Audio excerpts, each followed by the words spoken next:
अस्सलाम वालेकुम दोस्तों, मैं हूं इंतखाब सूरी और आप देख रहे हैं हमारे channel property updates. Property updates में बहुत सारी गुफ्तगू मैं करता हूं जो प्रॉपर्टी के हवाले से होती है। आपके लिए इंतहाई मुफीद मालूमात इसमें मिलती है।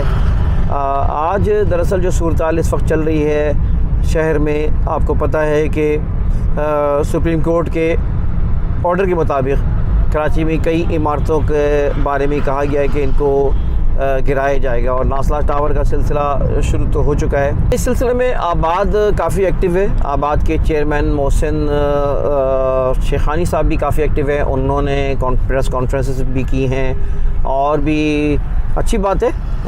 बिल्डर्स को और काम करने वालों को मुत्तहिद होना चाहिए। उनके फेवर में बात करूँगा। आबाद के और कुछ ऐसी भी चीज़ें होंगी जो कि तनकीद भी मैं उसमें आप कह सकते हैं। इस पर इस वक्त जो आबाद के का ये मुतालबा है और बिल्कुल सही है कि एक उन्होंने कहा है कि एक NOC के लिए सिंगल अथॉरिटी होनी चाहिए और मैं कई वीडियोस में ये बात कह चुका हूँ कि सुप्रीम कोर्ट ख़ुद जो है एक डेस्क बना दे, इसलिए कि सुप्रीम कोर्ट की बात सुनी जाती है। कोई लेटर जाता है तो उस पर रेस्पॉन्स भी करते हैं। किसी तरह भी एक ऐसा डेस्क बनाया दिया है जहाँ से NOCs मिल सकें, वरना यह है कि लोग जो है ना, ज़ाहिर है कि बिल्डर्स के लिए आसानी हो जाएगी, काम करने वाले आसानी होगी। बल्कि मैं तो कहता हूँ वन विंडो ऑपरेशन हो और एक बार हो चुका है कराची में। वन विंडो ऑपरेशन था जो कि चंद हमें 1 से 2 साल रहा है, लेकिन उसके बड़े फ़वाइद हुए।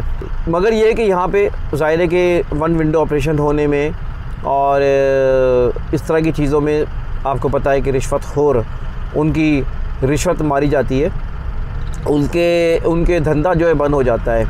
यहाँ बहुत सी चीज़ों को जानबूझ के जो है ना रुकावट डाली जाती है। लेकिन यह है कि सिंगल एक तो अथॉरिटी के तो मुताबिक बिल्कुल सही है कि एक ऐसी, क्योंकि यहाँ पर बहुत सी चीज़ों की NOC मिलती है और उसके बाद NOC मिलने के बाद जो है वो चीज़ें जो है ना दोबारा रेड लाइन पर आ जाते हैं और गिराने का सिलसिला शुरू हो जाता है। आबाद की इस बात तक सही है, लेकिन एक बात और भी है। ये बात कहना आबाद की सही नहीं है कि जो है ना वो NOC सारी लेने के बावजूद, देखें ये बिल्डर भी जानते हैं, आबाद वाले भी जानते हैं कि कौन सी ज़मीन सही है, कौन सी ज़मीन नहीं है। मुझ जैसा या आप जैसा यानी एक आम आदमी के लिए तो ये बात कह सकते हैं जो कि बिल्डर ना हो, उसको तो ये बात मुश्किल हो सकती है कि कौन सी ज़मीन के बारे में, पेपर्स के बारे में शायद नहीं पता हो।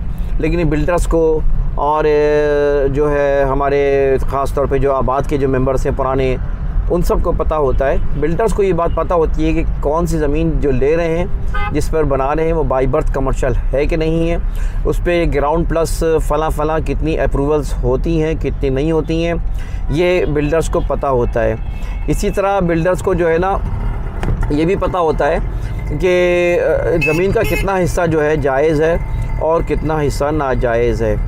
मैं साथ साथ ये भी कहता चलूँ बात के नासला टावर का जो सिलसिला है गिराए जाने का, बिल्डर का तो कोई नुकसान नहीं है ना। मैं तो नहीं समझता कि अभी तक तो ये भी क्लियर नहीं हुआ है कि जो नासला टावर के मुतासरीन को कितनी पैसे रकम दी जाएगी, कब दी जाएगी, कैसे दी जाएगी, अभी तक कोई सिलसिला ऐसा नहीं है। और साथ साथ अगर 1100-1200 की गज़ की ज़मीन थी और उसमें से 30% जो है ना वो इल्लीगल थी, तो अब आप हिसाब लगाया जाए 800-900 गज़ की जगह शार फैसल की प्राइम लोकेशन पे इस वक्त सोना है। बहुत ही कीमती और महंगी जगह है और इसमें जो है ना ये ज़मीन मैं नहीं समझता कि बिल्डर को नुकसान होगा, इसलिए कि बिल्डर पैसे दे और देना चाहिए। और जिन इदारों को जो ज़िम्मेदार हैं उनको भी ज़ाहिर है कि पाबंद किया जाए कि जिन्होंने रिश्वतें खाई हैं, जो आज ऐश कर रहे हैं, उनसे ही पैसा निकलवाया जाए। लेकिन जो ज़मीन का हिस्सा बाकी है उस पर अच्छी खासी जो है ना वो कीमती ज़मीन है और अगर दोबारा उसको अप्रूवल करा के प्लानिंग करके बनाया जाए तो बहुत ही महंगे फ़्लैट बनेंगे। बिल्डर ने शायद उस वक्त इतने महंगे फ़्लैट ना दिए हों, आज भले वो 2.5 करोड़ के 3-3 करोड़ के फ़्लैट हो, लेकिन जब ये बुकिंग हुई होगी तो उस वक्त तो करोड़ से भी नीचे के फ़्लैट्स होंगे। अब अगर वो बुकिंग करता है नया तो आप समझ लेंगे 3-4 करोड़ के वहाँ पे फ्लैट बनाएगा, दुकानें बनाएगा, तो ये तो बहुत ही उसको एक सोने की चिड़िया मिल रही है और इसको किसी तार पे नुकसान नहीं है। अब इसको मैं क्या कहूँ,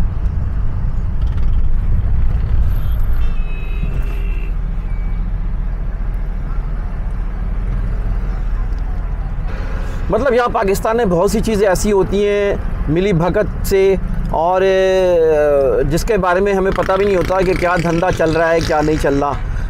तो मैं ये कहना चाह रहा हूँ कि बिल्डर को कोई नुकसान नहीं है, लेकिन ये बात फिर मैं कहूँगा कि आबाद के जो मेंबर्स हैं, ये बात अच्छी है कि वो उनका कहना ये है कि हमारे पास जो लोग एनओसी लेते हैं वो हम देखते हैं कि वो इल्लीगल काम तो नहीं कर रहे हैं, गलत काम तो नहीं कर रहे हैं, ये उनका कहना है।